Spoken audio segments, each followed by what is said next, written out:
kung may edad ka na at lagpas sa 60, ang nasa iyong plato sa hapunan ay maaaring maging iyong pinakamabisang gamot o ang pinakamapanganib na lason para sa iyo. Sa loob ng maraming dekada, paulit-ulit lang ang payo sa atin. Kumain ng kaunting karne o tuluyan na itong iwasan. Pero ito ang totoo na hindi sinabi ng karamihan. Hindi pare-pareho ang mga karne. May mga uri na tahimik na nagpapabilis ng pagtanda, nagpapasakit sa iyong mga kasukasuan at nagpapataas ng peligro sa sakit sa puso.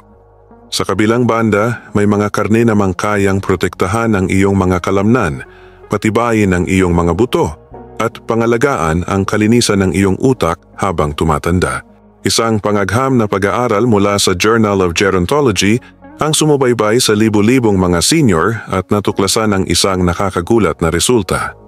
Ang mga maling klase ng karne ay nagpataas ng pamamaga sa katawan ng mga matatanda ng halos 300% at dinoble ang tsansa ng atake sa puso.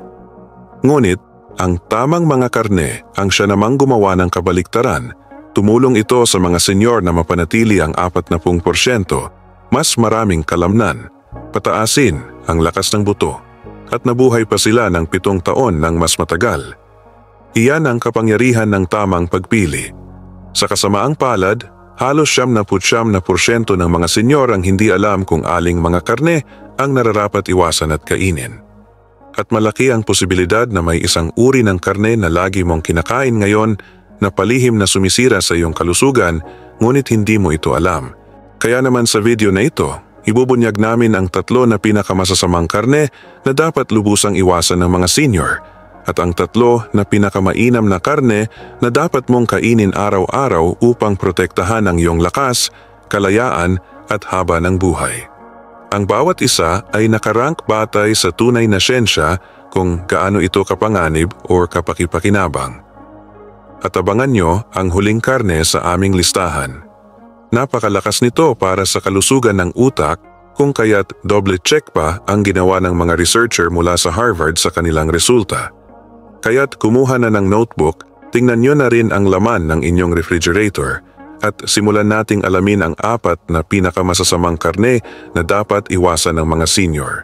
Bago tayo magsimula, kung hindi ka pa subscribed, mag-subscribe ka na at iyon ang bell notification para hindi mo makaligtaan ang mga susunod na videos. At i-comment sa ibaba kung saan lugar ka nanonood para alam namin kung saan umabot ang video na ito. Ngayon simulan na natin. Number 1, processed meats. Pag-usapan natin ang tungkol sa isang uri ng karne na mukhang hindi naman masama pero malayo ito sa katotohanan. Yung mga hiniwan ng manipis para sa sandwich, ang ham, bologna, salami o yung mga malinis tingnan na cold cuts sa grocery ay mukhang maginhawa at parang magaan pa sa katawan. Pero para sa mga senior, isa ito sa mga pinakanakatagong health trap na nakatago sa ref. Ang peligro ay wala mismo sa karne kundi sa prosesong dinadaanan nito. Para manatiling mukhang pink at sariwa ang mga deli meat na ito, pinalalagyan ito ng mga manufacturer ng sodium nitrites at nitrates. Kapag nahalo na ang mga chemical na ito sa acid ng ating sikmura, nagfo-form sila ng nitrosamines, mga compound na malinaw na iniuugnay ng mga siyentipiko sa cancer. Sa isang malawakang pag-aaral sa Europa na sumakop sa halos 250,000 katao, nakitang ang pagkain ng 2 onsa lang ng processed meat araw-araw ay nagpapataas ng risk ng colorectal cancer ng 18%. At para sa mga senior na mas delikado na ang digestion at cellular repair system, tumataas pa ito ng hanggang 25%. Pero hindi lang cancer ang problema. Ang mga deli meat ay puno rin ng sodium. 2 o 3 hiwa lang ng deli turkey ay maaaring may taglay na mahigit 1,200 mg ng sodium. Lampas na sa kalahati ng daily limit mo sa isang sandwich lang. Para sa mga senior, ang ganito karaming sodium ay hindi lang dahilan ng pamamanas o pagtutubig. Nagpapataas ito ng blood pressure, nagpapabigat sa puso, at diretsyong nagpapataas ng risk ng stroke at heart failure. Ayon sa American Heart Association, ang mga senior na regular kumakain ng processed meats ay may 42% mas mataas na risk na magkaroon ng heart failure. At dagdag pa dyan ang inflammation. Ang mga preservatives at additives na ito ay parang gasolina sa apoy ng chronic inflammation. Napapabilis nito ang pagtanda ng iyong mga kasukasuan, pinalalabo ang iyong memorya, at pinapababa ang iyong energy levels. Isipin mo na lang ganito. Ang deli meat ay mukhang mabilis at madaling option, pero para mo na ring pinindot ang fast forward button sa pagtanda. Kung gayon, ano ang alternatibo? Kung mahilig ka sa sandwich, may mas ligtas na paraan. Sa halip na bumili ng mga nakapackage na hiniwa, mag-roast ka ng sarili mong manok or turkey breast sa bahay. Hiwain itong manipis at season mo ng mga herbs at olive oil. Mas masarap ito, kontrolado mo ang mga sangkap, at maiiwasan mo ang mga chemical na preservative na palihim na sumisira sa iyong katawan. Sa huli, ang processed meats ay nakakatipid nga ng oras, pero nakakasira naman ng kalusugan. Kung nais mo pang protektahan ang iyong puso, utak, at kalayaan pagkapasok ng 6 panahon na para iwanan ang mga cold cuts na yan. Number 2. Bacon and sausage. Sigurado ako na masakit itong pakinggan. Iilan lang ang mga bagay na singbango ng bacon na umiinit sa kawali o ng sausage na nagkakaroon ng crust tuwing umaga. Ngunit para sa mga senior, ang mga karne na ito ay kabilang sa mga pinakadelikadong pagkain na maaari mong ilagay sa iyong plato. Bakit? Dahil ang bacon at sausage ay hindi na lang simpleng karne. Ito ay processed meat na sobrang laganap ang mga kemikal. Ang mga manufacturer ay hindi lang basta kumukuha ng pork at binibigyan ng pampalasa. Inicure nila ito ng nitrates, nitrites at mga chemical flavoring at kadalasan ay pinapausok pa sa mataas na temperatura. Ang World Health Organization mismo ay inuuri ang mga processed meat tulad ng bacon at sausage bilang Group 1 carcinogen, kapareho ng kategorya ng sigarilyo at asbestos. Hindi ito eksaherasyon. Malinaw ito ayon sa siyensya. Isang malawakang pag-aaral mula sa Harvard na sumubaybay sa higit 120,000 katao sa loob ng 3 dekada ang nakatuklas na ang pagkain ng bacon o sausage ng 2 beses lang sa isang linggo ay nagpapataas ng risk ng pancreatic cancer ng 67% at colorectal cancer ng 21%. Para sa mga senior na mas vulnerable na ang cells sa DNA damage, mas malala pa ang panganib. Ngunit hindi lang cancer ang peligro. Ang pagluluto ng bacon at sausage ay lumilikha ng mga advanced glycation end products o AGEs, mga lason na literal na nagpapabilis ng pagtanda. Pinatitigas ng AGEs ang iyong mga ugat, pinahihina ang collagen sa iyong balat, at pinalalabo pa ang lens ng iyong mga mata na nagdudulot ng katarata. Ayon sa mga researcher, ang mga taong regular kumakain ng bacon ay may 75% na mas mataas na antas ng AGEs kumpara sa mga hindi kumakain nito. At syempre, may taba pa. Ang taba mismo ay hindi masama, ngunit ang uri ng taba sa bacon at sausage ay kadalasang saturated at na-oxidize dahil sa pagluluto sa high heat. Ang kombinasyong ito ay nagpapalala ng inflamasyon, nagbabara sa mga ugat, at nagpapataas ng risk sa atake sa puso at stroke. Ipinakikita ng mga pag-aaral na ang mga senior na regular kumakain ng mga ganitong karne ay may 45% na mas matigas na arteries kaysa sa mga umiiwas dito, na para mo na ring minadali ang pagtanda ng iyong circulatory system. Kung gayon, ano ang maaari mong gawin? Kung hinahanap-hanap mo ang malasa at mausok na lasa, subukan ang mga mas masustansyang pamalit. Ang turkey bacon na niluto ng dahan-dahan sa mahinang apoy ay isang option. Mas mainam pa, kabute. Oo, kabute. Kapag niluto hanggang malutong at binalutan ng tamang pampalasa, ang mga kabute tulad ng shiitake o portobello ay nagkakaroon ng katulad na tekstura at lasa ng karne, ngunit walang carcinogens o mga tabang sumisira sa ugat. Sa katunayan, ang shiitake mushrooms ay may mga compound na nagpapalakas pa ng immune function, isang malaking plus para sa mga may edad na. Ang totoo, simple lang. Ang bacon at sausage ay masarap nga sa panlasa, ngunit nagdudulot ng gulo sa iyong katawan. Kung nais mo pang pangalagaan ang iyong puso, utak at kalayaan, panahon na para baguhin ang nasa iyong plato tuwing umaga. Kung napanood mo pa rin to at nakatulong sa iyo ang mga impormasyong ito, comment mo lang sa baba ang number 2 para malaman kong nandito ka.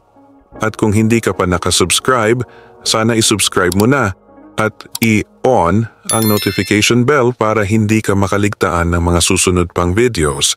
Ang suporta mo ang nagpapatuloy sa amin para makagawa ng dekalidad na content na makakatulong sa iyo. Now, tuloy na tayo sa susunod. Number 3, processed ground meat products. Kapag iniisip ng karamihan ang tungkol sa masasamang karne, karaniwang nai-imagine nila ang madulas na bacon or maalat na hotdog. Ngunit ang pinakadelikadong karne para sa mga senior ay hindi laging halata. Sa katunayan, kadalasan itong nagkukubli sa anyo ng mga processed ground meat product. Frozen burger patties, pre-seasoned na meatballs, nakapackage na meat sauce, or yung mga tubo ng ground beef or turkey na puno ng mystery meat. Mukha man itong maginhawa at abot kaya, ang totoo ay taglay ng mga ito ang nakakalasong kombinasyon ng mga additive, preservative, at low-quality na scrap na unti-unting sumisira sa iyong kalusugan pagkapasok ng 60. Una, ito ang karaniwang hindi nalalaman. Ang maraming processed ground meat ay gawa sa mga tirang piraso ng karne na hindi na maibebenta bilang buo.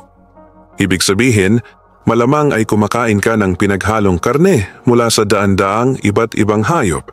Mas matatanda at mas mababang kalidad na piraso na ilang beses nang na-freeze at na-thaw, mga bahagi ng connective tissue, taba at maging cartilage na dinurog at ginawang paste. Hindi lang ito nakakadiri. Pinapataas din ito ang risk ng kontaminasyon. Ayon sa mga pag-aaral sa food safety, ang processed ground meat ay 5 beses na mas malamang na maglaman ng mga mapanganib na pathogen kumpara sa sariwang piraso ng karne. Pangalawa, hindi lang ang karne ang problema kundi pati ang mga idinagdag dito sa proseso. Kabilang diyan ang phosphate additives na ginagamit para manatiling moist ang karne ngunit nakakasira sa mga blood vessel at nagpapabilis ng vascular aging. Ang MSG at yeast extracts na artipisyal na pampasarap na maaaring mag-trigger ng headache at inflammation. At ang mga preservative na sumisira sa mitochondria, ang powerhouses ng iyong cells na nagdudulot ng chronic fatigue at mabilis na pagtanda. Isang pag-aaral mula sa University of Michigan ang nakatuklas na ang mga produktong ito ay naglalaman ng 400% na mas maraming inflammatory compound kaysa sa sariwang giniling na karne. Ang mga senior na regular itong kinakain ay nagpapakita ng mga marka ng biological aging na katumbas ng 10 taon na mas matanda. Pangatlo, isa itong bitag sa sodium. Ang isang serving ng processed ground meat ay maaaring maglaman ng mahigit 1,000 miligramo ng sodium, halos kalahati na ng daily limit. Para sa mga senior, ang labis na sodium ay nangangahulugan ng mas mataas na blood pressure, mas mabigat na pasanin sa kidneys, at mas malaking risk ng stroke at heart failure. Isa itong mapanganib na reseta para sa disaster lalo na't 70% ng mga adult na lagpas 60 ay may hypertension. Pang-apat, nawawala ang nutrients at napapalitan ng toxins. Hindi tulad ng sariwang karne, ang mga processed ground product ay nawalan na ng maraming kapaki-pakinabang na nutrient. Ang high heat processing ay sumisira sa mga B vitamin at antioxidant at nagiiwan ng oxidized fats na bumabara sa mga ugat at nagpapatigas ng mga tissue. Sa halip na bigyan ng iyong katawan ng mga kailangan nito para manatiling malakas, ang mga produktong ito ay nagpapalala ng chronic inflammation, nagpahina ng immunity at nagpapabilis ng pagkawala ng masa ng kalamnan at frailty. Kung gayon, ano ang dapat gawin? Kung mahilig ka sa giniling, huwag mag-alala. Pwede mo pa rin kainin ito. Bumili ka ng buong piraso ng karne tulad ng beef chuck, lamb shoulder, or chicken thighs at ipagrind ito ng sariwa sa butcher. O kaya naman, gumamit ng simpleng home grinder para ikaw mismo ang kontrolado kung ano ang laman nito. Lagyan mo ito gamit ang mga herbs, bawang, sibuyas, or spices, huwag yung mga chemical flavor enhancer. At lutuin ng dahan-dahan. Iwasan ang high heat frying upang mapanatili ang nutrients. Ang panghuling punto, ang processed ground meat ay mukhang maginhawa, ngunit may taglay itong hidden cost. Mas mabilis na pagtanda, mas malalang inflammation, at mas mabigat na pasanin sa iyong puso at immune system. Kung nais mong manatiling malakas pagkapasok ng 60, iwasan ang mga murang shortcut. Karapat-dapat ang iyong katawan sa malinis, buo at masustansyang protina. Hindi sa mystery meat mula sa factory line. Tandaan, ang mga pagpipiliang ginagawa mo sa grocery store ay maaaring magdagdag ng mga taon sa iyong buhay o patiwasay na magbawas nito. Mula sa panganib tungo sa paggaling, nasaksihan mo na ang 3 na pinakamasasamang karne na patiwasay na sumisira sa iyong lakas, nagpapalala ng pamamaga sa katawan at nagpapabilis ng pagtanda pagkapasok ng 60. Ngunit may magandang balita. Ang pag-iwas sa mga masasama ay kalahati pa lang ng laban.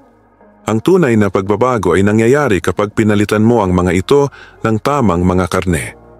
Mga protina na hindi lang pampuno ng plato, kundi talagang pampalakas ng iyong kahabaan ng buhay. Ipinakikita ng pananaliksik na ang mga senior na pinalitan ang mga processed at factory farm na karne ng mas malinis at mas masustansyang option ay nakaranas ng 40% mas kaunting pagbawas ng kalamnan, 35% mas matatag na mga buto at hanggang 7 karagdagang taon ng malusog na buhay. Iyan ang kapangyarihan ng matalinong pagpili. Kaya sa halip na matakot sa karne, ipagdiwang natin ang mga uri na makapagpapagaling, magpapatibay at magpoprotekta sa iyo pagkatapos ng 60. Tuklasin natin ang 3 na pinakamainam na karne na dapat mong regular na kainin. Magsisimula tayo sa isang karne na lean, hindi gaanong napapansin, ngunit puno ng nakakagulat na nakakatulong sa kalusugan ng senior. Kung gusto mo ang topic ng video na ito, mag-comment ng mabuhay sa comment section. Kung hindi ito ang inaasahan mo, mag-comment ng 0 para ma-improve ko pa at makagawa ng mas magagandang video na akma sa iyong pangangailangan. Ngayon, ipagpatuloy na natin. Number 1. Turkey breast.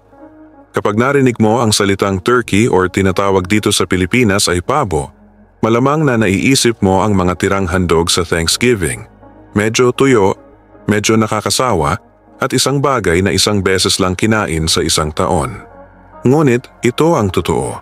Para sa mga senior na lagpas sa 60, ang lean turkey breast ay isa sa pinakamalakas na karne na maaari mong isama sa iyong lingguhang pagkain. At halos walang nag-uusap tungkol dito. Bakit? Dahil ang turkey breast ay nagtataglay ng eksaktong mga bagay na desperadong kailangan ng iyong tumatandang katawan. Malinis at nakakapagpatibay ng kalamnan na protina na walang dala ng mabibigat na taba at kolesterol. Ang 100 na gramo na serving nito ay naglalaman ng halos 29 na gramo ng protina na halos walang bakas ng saturated fat. At ayon sa isang pananaliksik na inilathala sa journal na Nutrients, ang mga senyor na kumakain ng lean poultry ng hindi bababa sa 3 beses bawat linggo ay may 42% na mas mababang risk ng sarcopenia. Ito yung pagbawas ng kalamnan na nagpapahirap sa paglalakad, nagpapangamba sa pag-akyat ng hagdan, at nagpapataas ng panganib ng mga pagkahulog pagkapasok ng 60. Ngunit simula pa lang iyan. Ang turkey breast ay sagana rin sa mga bitamina B tulad ng niacin at B6 na tumutulong panatilihing matalas ang iyong utak at stable ang iyong enerhiya. At salamat sa taglay nitong tryptophan, ang turkey ay tumutulong pa sa mas mahimbing na tulog at mas matatag na mood, isang malaking benepisyo lalo't tumataas ang rate ng depression at insomnia sa mga matatanda. At hindi tulad ng pulang karne, ang turkey breast ay mas banayad sa iyong puso at mga ugat. Nakukuha mo ang protinang kailangan ng iyong katawan ng walang mga saturated fat na nagbabara sa mga ugat o sobrang iron na maaring magpataas ng risk sa sakit sa puso. Ngunit hindi lahat ng turkey ay malusog. Iwasan ang mga deli slices at processed cuts. Punong-puno ang mga ito ng sodium, nitrate, at mga preservative na maaaring patiwasay na magpataas ng iyong blood pressure at pamamaga. Sa halip, pumili ng sariwa at skinless na turkey breast.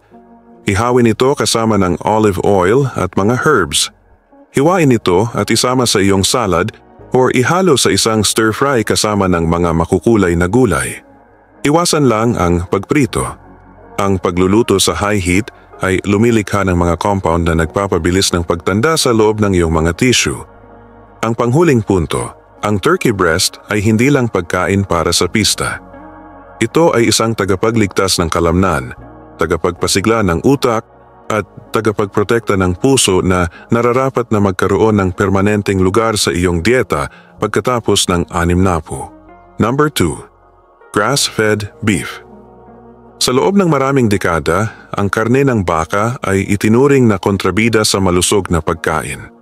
Pinalaan ng mga doktor na ito raw ang bumabara sa iyong mga ugat, nagpapataas ng kolesterol, at nagpapaikli ng buhay. Ngunit heto ang nakakagulat na twist, hindi pare-pareho ang lahat ng karne ng baka. Ang tunay na panganib ay nagmumula sa factory-farmed, grain-fed na baka kung saan pinapakain ng mga hayop ng mais, toyo, antibiotics at hormones. Ang karne mula rito ay mas mataas sa inflammatory fats at mas mababa sa nutrients. Ngunit ang grass-fed beef, ito ay isang ganap na naiibang kwento. Isang kwentong maaaring magprotekta ng iyong kalusugan pagkapasok ng 6. Ang grass-fed beef ay naglalaman ng hanggang 5 beses na mas maraming omega-3 fatty acids kaysa sa grain-fed beef. Ang mga omega-3 na ito ay kapareho ng brain-boosting, heart-protecting fats na matatagpuan sa wild salmon. Ipinakita ng isang pag-aaral mula sa California State University na sa loob lamang ng 4 na linggo ng pagkain ng grass-fed beef, nabawasan ang pamamaga ng 25% at napabuti ang balanse ng omega-3 at omega-6 ng 300%. Hindi lamang ito mas magandang klase ng baka, ito ay pagkain na gumagana na parang gamot at huwag nating kalimutan ang tungkol sa kalamnan.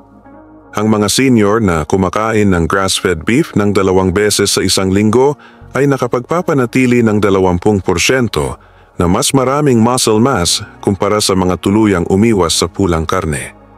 Bakit? Dahil ang grass-fed beef ay sagana sa lahat ng siyam na essential amino acids kasama ang creatine, ang mismong compound na ginagamit ng iyong mga kalamnan at utak para sa lakas at enerhiya. Hindi nagtatapos doon. Pagkapasok ng 6, ang kakulangan sa iron or anemia ay mas nagiging common na nagdudulot ng pagkapagod, panghihina at maging ang paghina ng pag-iisip. Ang hemi-iron sa grass-fed beef ay sinisipsip ng 10 beses na mas mabuti kaysa sa mga pinagmumula ng iron mula sa halaman. Ang isang serving nito ay nagbibigay sa iyo ng 15% ng iyong daily needs sa pinaka-bioavailable na form posible at nariyan ang vitamin B12. Halos 40% ng mga matatanda ang hindi nakakakuha ng sapat na B12 dahil bumabawas ang acid ng kanilang sikmura habang tumatanda. Ang grass-fed beef ay isa sa pinakamasagana at pinakamadaling masipsip na pinagmumula ng B12 na nagbibigay sa iyo ng 100% ng iyong daily requirements sa isang serving lamang. Ibig sabihin nito ay mas matalas na memorya, mas malakas na mga ugat at mas matatag na enerhiya. Ngunit heto ang golden rule. Huwag itong lutuin ng sobra. Ang well-done na karne ng baka ay nawawala ng hanggang 40% ng mga vitamina B at lumilikha ng mga compound na maaaring magpalala ng pamamaga. Ang medium rare hanggang medium ang punto kung saan namumutiktik ang mga benepisyong pangkalusugan. Ang panghuling punto, ang grass-fed beef ay hindi kaaway. Kapag pinili ng matalino at niluto ng wasto, ito ay isang muscle-preserving, brain-supporting, at energy-restoring na superfood para sa mga senior. Number 3, salmon. Kapag narinig mo ang salitang salmon, malamang na naiisip mo ang isang masustansyang isda. Ngunit heto ang isang nakakagulat na katotohanan. Sa mga pag-aaral sa nutrisyon, ang salmon ay nakakategorya bilang karne at ito ay isa sa pinakamalakas na anti-aging na karne na maaari mong ilagay sa iyong plato. Ngunit bago tayo magdiwang, hayaan mong linawin natin ang isang bagay. Ang wild-caught na salmon at farm-raised na salmon ay magkaibang magkaiba. Ang wild salmon ay lumalangoy sa ilog, kumakain ng natural na diet ng maliliit na isda at krill, at natural na nagkakaroon ng masaganang kulay rosas na hitsura. Ang farmed salmon naman ay nabubuhay sa mga kulungan, pinapakain ng pellets na gawa sa mais at toyo, at kadalasan ay nagkakaroon ng kulay mula sa artipisyal na dyes. Ang resulta, ang wild salmon ay naglalaman ng halos 1,500 miligramo ng omega-3 fatty acids bawat serving, samantalang ang farmed salmon ay nagbibigay lamang ng mga 900 miligramo. Mas malala pa, ang farmed salmon ay may 70% na mas maraming inflammatory omega-6 fats na siyang pinakahindi kailangan ng iyong tumatandang katawan.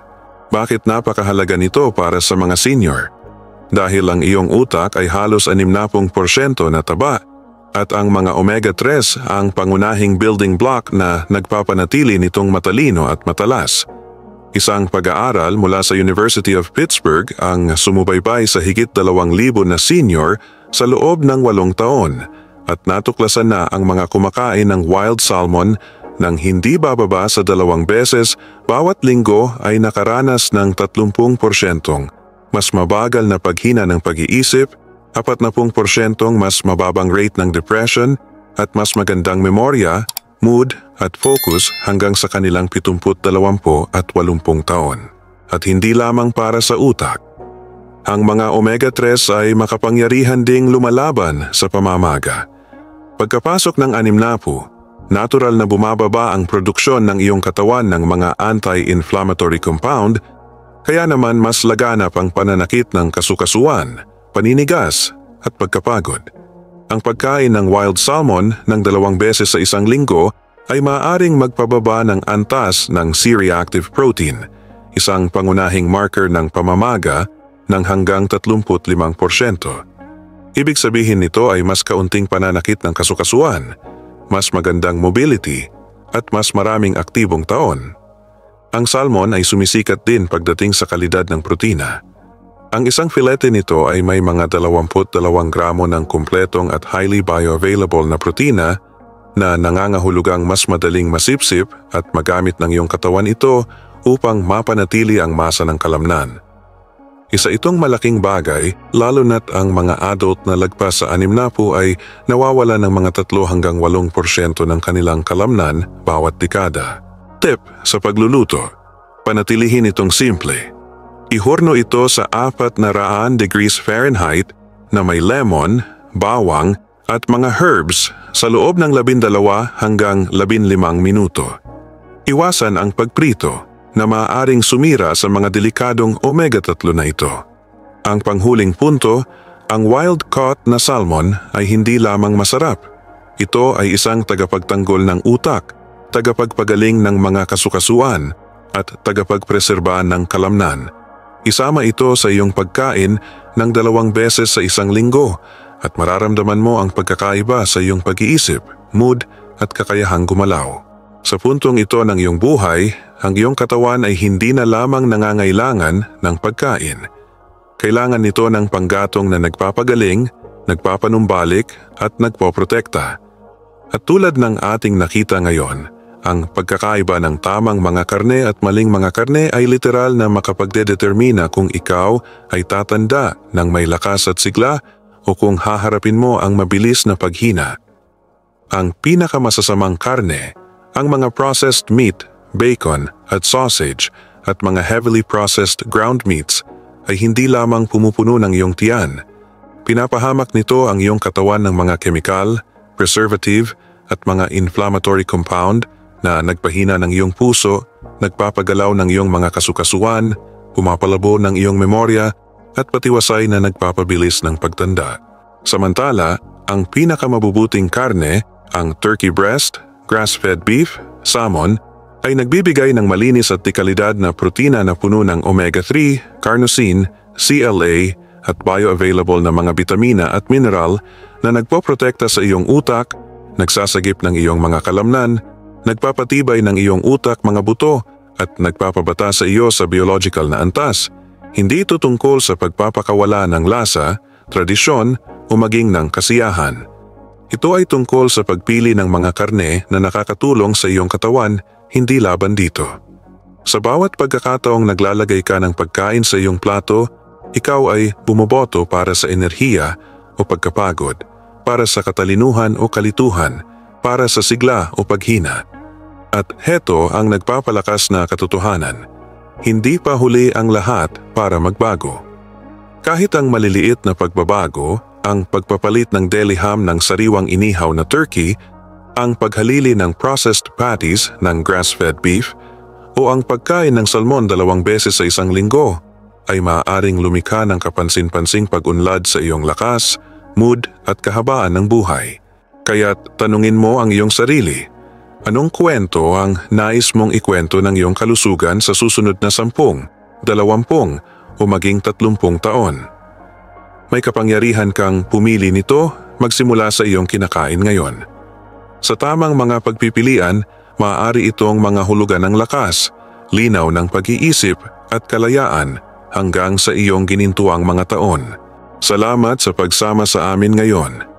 Gusto naming marinig ang iyong opinyon. Mag-iwan ng komento sa ibaba at ibahagi ang isang bagay na natutunan mo ngayon at kung paano mo ito gagamitin sa iyong buhay. Mahalaga sa amin ang iyong saloobin, kaya huwag magatubiling ibahagi ito. Ang pagbabasa ng iyong mga komento ay nagbibigay sa amin ng malaking motibasyon at inspirasyon. Kung nagustuhan mo ang video na ito at nakatulong ito sa iyo, mangyaring i-like, mag-subscribe at i-share. Ang iyong suporta ay tutulong sa amin na makagawa pa ng mas maraming magandang content para sa iyo. Salamat sa panonood at sana ay makita ka ulit namin sa susunod na video.